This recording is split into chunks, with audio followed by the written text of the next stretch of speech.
విప్లవాలకి నాంది వేసిన అనేక ఉద్యమాలను బీసీ బిడ్డలు నిర్మించిండు. నిజామ పట్టాయి నుంచి ఇప్పటి వరకు ప్రతి ఒక్క బీసీ బిడ్డ తనకు కావాల్సిన హక్కుల కోసం పోరాడిండు.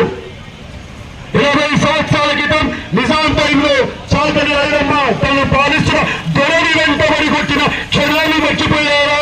దొరల్లారా, ఇంకెన్ని రోజులు మీ కుట్రలు, మీ యొక్క మా పాడులు మా పైన మా దోపిడీ తెచ్చుకుంటారు?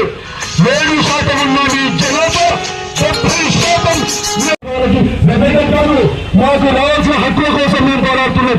మా యొక్క జనాభా ఎంత, మాకు ఇస్తున్న ప్రాతినిధ్యం ఎంత అని మీరే పోరాడుతుంటే మే బీసీ బిడ్డ గొంతెత్తిన బీసీ బిడ్డ పైన క్యారెక్టర్ అసాసినేషన్, వీడు దొంగ, వీడు ఇచ్చ వాడేది మాట్లాడుతున్నారు. తీర్మానం వల్ల ఒక బీసీ మాట్లాడితే మీ దొంగలు చేస్తారు, ఇంకోటి ఇంకో చేస్తారు. ఈ విధంగా క్యారెక్టర్ అసాసినేషన్ చేస్తున్నారు. ఇంకెన్ని రోజులు క్యారెక్టర్ అసాసినేషన్ చేస్తారు? ఏ బీసీ బిడ్డ మీదైనా మీరు క్యారెక్టర్ అసాసినేషన్ చేసేటువంటి ముద్ద వస్తే కొడుకులారా ఎంతవరకు పెడతాం? వచ్చినటువంటి బీసీలపై వచ్చినటువంటి తీర్పుకు నిరసనగా ఈరోజు సబ్బండ వర్గాలందరూ ఈరోజు కూర్చొని నిరసన వ్యక్తం చేస్తా ఉన్నారు.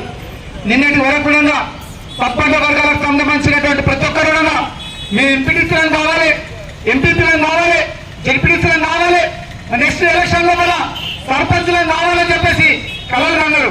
42% బీసీల రిజర్వేషన్లు వస్తే చట్టసభల లోపల, స్థానిక ఎన్నికల లోపల మేమందరం పెద్ద మనుషులు అవుతాము, మా స్థలాలు వస్తాయని చెప్పేసి ఆశపడ్డారు.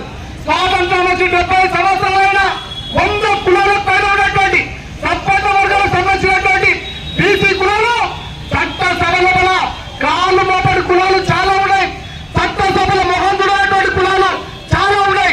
కానీ ఈరోజు 42% రిజర్వేషన్ వల్ల బీసీలకు అధికారం వస్తే, రాజ్యాధికారం వస్తే వాళ్ళకు ఆర్థిక స్వావలంబన లభిస్తుంది, వాళ్ళకు సమానత్వం వస్తాయి, వాళ్ళు ఉన్నతమైనటువంటి స్థానానికి చేరుకుంటారు. కానీ ఈరోజు పాలకులు ఎవరైతే ఉన్నారో సరైనటువంటి నిర్ణయాలు తీసుకోకపోవడం వల్ల తప్పట్ల వర్గాలని అరచి వేయడం వల్ల మరింత దిగజారిపోతున్నటువంటి పరిస్థితులు మనకు కనిపిస్తా ఉన్నాయి. ఎవరైనా పాలకులు ఈ తప్పట్ల వర్గాల ఉన్నతి కోసం, వాళ్ళ బాగు కోసం ఈ రిజర్వేషన్లు విద్య లోపల, ఉద్యోగాల లోపల, రాజకీయాల లోపల, అన్ని రంగాల లోపల ఈ యొక్క రిజర్వేషన్లని కల్పించేటువంటి అవసరం ఉన్నది. ఇప్పటికైనా పాలకులు శాతం ఉన్నటువంటి అగ్రవర్ణాలు విద్యా ఉద్యోగ రంగాలలో 10% రిజర్వేషన్ ఎట్లా నిర్వహిస్తున్నారు అని చెప్పి ఈ రోజు మేము ప్రశ్నిస్తా ఉన్నాము. అదేవిధంగా మరి ఈరోజు కాశ్మీర్ నుండి కన్యాకుమారి వరకు ఏదైతే ప్రాజెక్టులు కానీ, పరిశ్రమలు కానీ, మరి రైల్వేలు కానీ, ఇంకా ప్రభుత్వ రంగ సంస్థలు కానీ, అదేవిధంగా గ్రామ పంచాయతీ భవనం నుండి ఆ పార్లమెంట్ భవనం వరకు ఈ యొక్క చట్ట సభలలో మరి